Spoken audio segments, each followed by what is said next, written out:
Jeffrey is the worst, most disrespectful, least friendly friend that you have. It's so weird. He sees you being productive and improving your life. He sees you going to the gym and meditating and reading and journaling, and he disrespects you for it. What kind of person would be negative to you when you're doing something positive in your life? But the responsibility is on you to be more cutthroat and to deal with this situation. Adonis.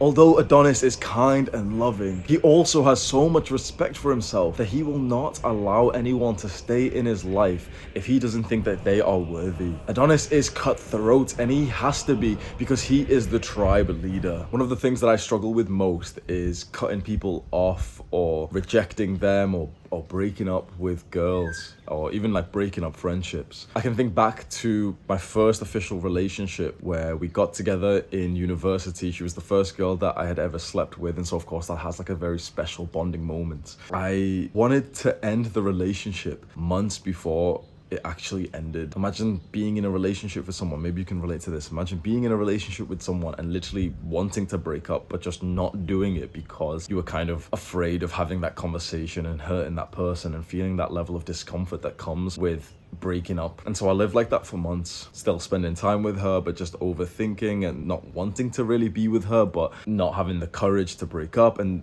the exact same thing happened with then the second girlfriend that I had after that, like 2 years after that. And that time it was for 9 months. Maybe longer, maybe about a year. We were together for about 3 years, and maybe for about a year of it I was totally unhappy. And this was way more problematic because we lived together. This is the girl I speak about often because she's one of the most like significant women in my life. We lived together, we spent a year, 2 years, 3 years, almost every single day together. And for a large part of that time, I wanted to cut her off, I wanted to break up, I wanted to leave, I didn't want to be with her, but I didn't act on it. And I've realized looking back at these experiences and also looking back at some experiences like with friends, like there was a guy that I used to coach. So I used to do like self-improvement coaching when I was first starting my online business. And there was a client that I had who I actually wanted to like cut off, but I didn't for like months.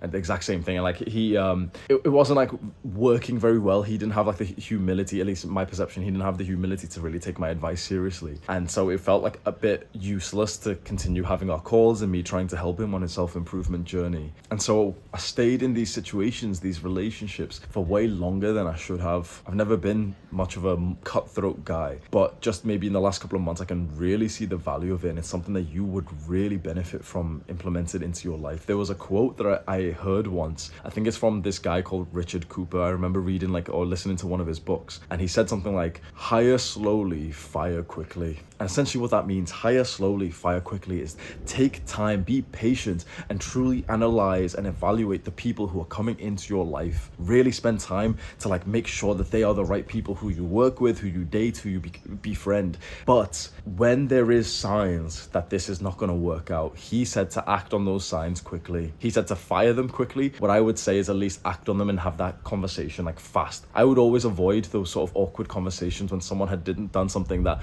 disrespected me, or when I wasn't really liking this person anymore. I would never just bring up that conversation for fear of the discomfort of it. My new mindset is when I meet someone, I'm somewhat open to getting to know them, whether this is a potential friend or a girl that I want to date. I don't really keep my distance, but I do keep a level of like critical analysis, which I know maybe doesn't seem very healthy, and a lot of like normal people will say that this is like wrong. But I think you'll probably understand that this is probably the right way to live, which is okay to, when someone comes into your life, for you to really think, okay, is this a good person? What's wrong with them? What's right with them? What do I like about them? What do I not like about them? To really evaluate these things, because most people don't. Most people just kind of meet someone and then just, oh yeah, like, the logistics work out. We live kind of close. Let's go party. Let's go have sex together. Let's do this and let's do this. Let's spend some time together. They don't actually sit there and like journal about this new person and think, okay, is this a good person? Because that quote that you know is so true. You're the average of the 5 people you spend time with. One of the things you should do, imagine no one does this, right? Imagine how different you would be if you did this. Every person that you meet who you think you've got potential to spend more time with, again, whether it's a friend or a girl that you would probably date, journal about them and ask yourself that question, like write that quote down. You are the average of the 5 people you spend time with. And then ask yourself, do you want to be more like them? Truly ask yourself with no fucking filter,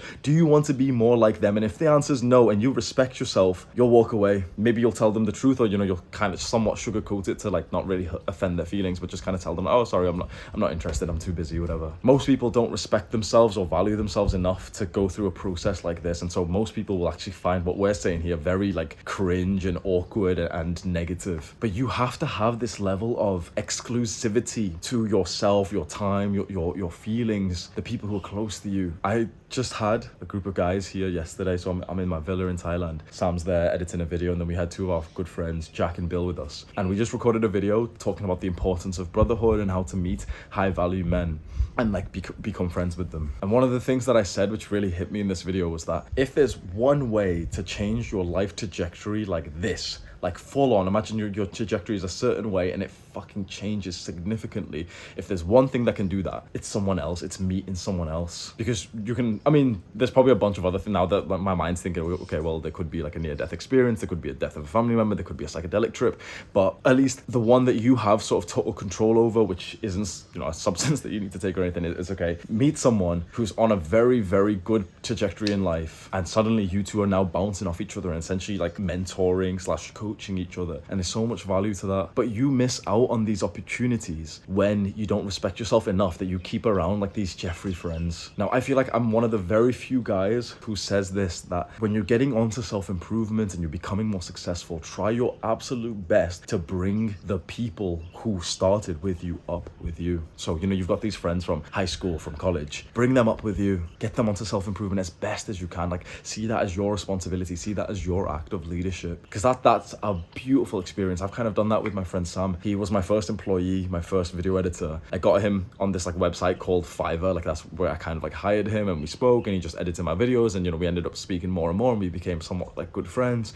But this was all like online. And I say this every time I speak to him, I say this with absolutely no insult, and he agrees. Like, he lived the ultimate Jeffrey life just 2 years ago. Like, full on, he was a full on Twitch streamer. Like, he's the kind of guy who would live stream on Twitch for literally 12 hours a day. He would wake up at 4 p.m. So he was a full on literal Jeffrey, with not even saying this as an insult, just an objective fact. And I literally wrote these things about him, like, okay, do I want to become more like him? Not necessarily. I don't want to be a fucking Jeffrey, but there's a lot of like hidden gems in his personality that like are coming out as we spoke more. And so he became more like me, I became more like him. I've become a lot funnier since I've been around him. I've become a lot more like rational thinking, because I'm way more of an emotional guy. He's way more rational and objective, and our personalities are kind of like opposites, which complement each other really nicely. And so over the last 1.5 years or so, whilst we've been working together, I've been growing, and my success has really went a lot higher than it used to be when we first met. And I've had this feeling of like, yep, like I'm bringing Sam up with me. Now he's doing so well that he's reaching his own success outside of me, which is so inspiring, and it makes me so happy to see.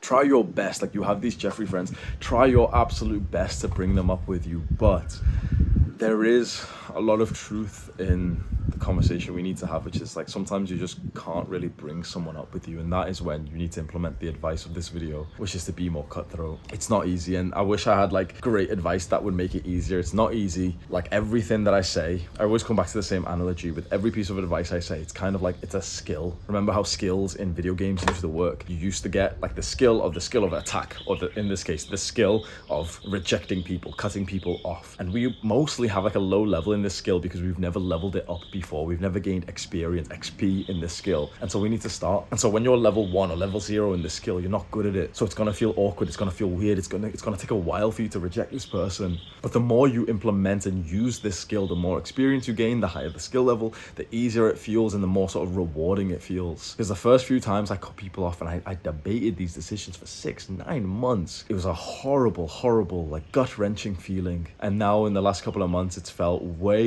more masculine, purposeful, like it's coming from a place of strength. I really have like high standards for myself now. I think a lot of this boils down to the level of respect that you have for yourself. And I said this to my friend Jack just a few days ago. I said, no, it was literally just yesterday. And I didn't even, I mean, this fits with the video so much. I fired one of my video editors. So there was this guy who's worked for me for a while. I fired him yesterday. I really despised his attitude recently. He had a very like negative attitude. I didn't want to work with him. And so I debated the decision for a day, sent him a couple of messages, we spoke about it, and then he still had like this kind of like negative, sort of just insulting, disrespecting attitude. So I just fired him straight there. Like, I was in a cafe. I didn't even really truly expect to do it then, but I was like, nope, like I'm not going to wait any longer to make this decision like I have done previously. Boom. So I walked into a different part of the cafe where Jack was sat. He was in like the air conditioning room.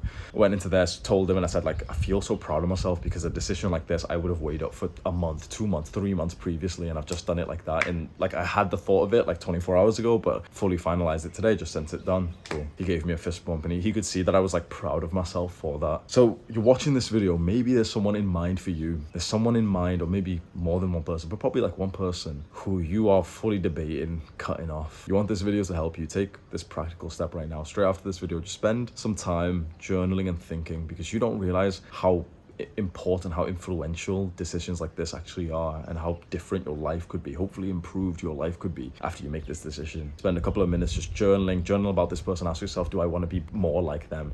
Ask yourself, is this someone who's valuing me as a person? Is this someone who's valuing my time? And if you do come to the conclusion that this person isn't good for you and that things would be best if you were not friends or together anymore, act on it ASAP. It's almost like you've got to walk towards the issue, you know, like start the conversation before you totally feel ready for it. You can subscribe to our channel if you want to. Do the hard work, especially when you don't feel like it. Mwah.